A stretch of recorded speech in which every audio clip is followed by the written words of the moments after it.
जी, isothermal process में कौन सी जो हमारे पास प्रॉपर्टी है वो कांस्टेंट रहेगी। हमें पता है कि टेम्परेचर कांस्टेंट होता है हमारे पास, तो हम उसको डायरेक्ट लिख लेंगे कि हमारे पास टेम्परेचर कांस्टेंट होता है, तब्दील नहीं होता। नेक्स्ट क्वेश्चन है, हमारे पास कौन सी कंडीशन एडियाबैटिक प्रोसेस को रिप्रेजेंट करती है। एडियाबैटिक प्रोसेस में याद रखना है नो हीट एंटर्स और leave the system, Q is equal to 0। तो हमारे पास option D is the correct one.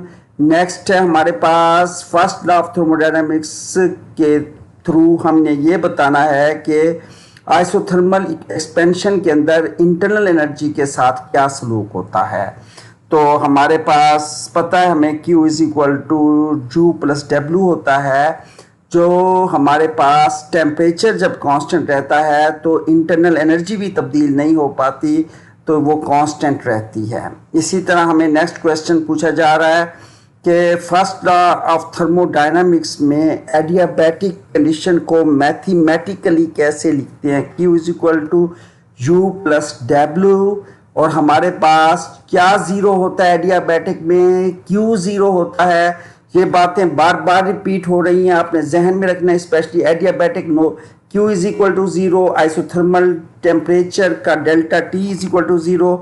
तो Q is equal to 0 put करेंगे तो हमारे पास W is equal to minus delta U बन जाएगा।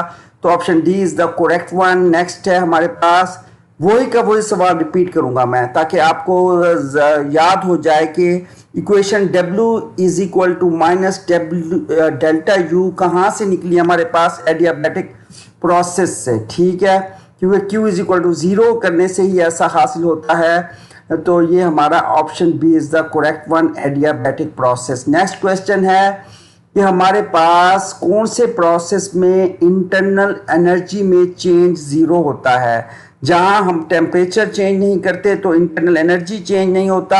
तो हमें पता है कि ये हमारे पास isothermal process, option C is the correct one.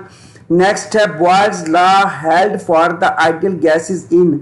Boils law में भी हमारे पास volume inversely proportional to pressure होता है, P1V1 is equal to P2V2, और ये भी कांस्टेंट टेम्परेचर पर, यानी लाइक आइसोथर्मल प्रोसेस भी वही है, हमारे पास एट कांस्टेंट टेम्परेचर सब कुछ हो रहा होता है। तो ये इसके लिए option C is the correct one. Next one है कि हमारे पास which gas lies obey during an isothermal process, वही का वही जवाब के बॉयल्स लॉ को हम ओबे कर रहे होते हैं आइसोथर्मल प्रोसेस में, क्योंकि हमारे पास टेम्परेचर जो है वो कांस्टेंट होता है।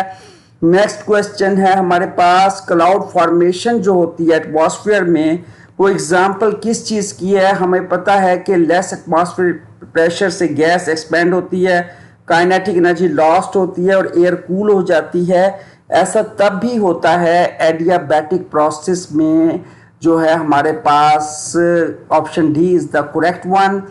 तो हमारे पास नेक्स्ट है in which process the entire of heat supplied to the gas is converted to the internal energy of the gas। ये आपको याद करना पड़ेगा। ये एक आपके पास आइसोकोरिक प्रोसेस एक ऐसा प्रोसेस होता है जिसमें वर्क डन नहीं होता, डेल्टा V तब्दील नहीं होता। तो डेल्टा V 0 होता है, चेंज इन वॉल्यूम, और हमारे पास इसमें जितनी हीट प्रोवाइड करेंगे वो हमारी जो है वो क्या करेगी, कन्वर्ट होगी इंटरनल एनर्जी में। तो ये हमारे पास इसके लिए आइसोकोरिक प्रोसेस आपने याद कर लेना है। नेक्स्ट क्वेश्चन है आपके पास what is the value of heat energy in an adiabatic process. Adiabatic process में आपके पास आप कोई हीट ना ले रहे हो ना दे रहे हो, तो ऑप्शन सी 0 उसने इन ये आपके पास। नेक्स्ट क्वेश्चन है in which process work is done on the expense of internal energy। जी, आपके पास हीट आ नहीं रही होती अंदर से, और आपके पास जो इंटरनल एनर्जी होती है वो वर्क करती है एडियाबैटिक प्रोसेस में। देखते हैं हमारे पास Q delta U plus W, Q 0 है क्योंकि इंटरनल एनर्जी काम कर रही है, तो W is equal to minus delta U, वही एडियाबैटिक प्रोसेस। ये वही क्वेश्चन है जो हमने बार बार रिपीट किया है ताकि ये आपको आइसोथर्मल एडियाबैटिक की अच्छी से पहचान हो जाए।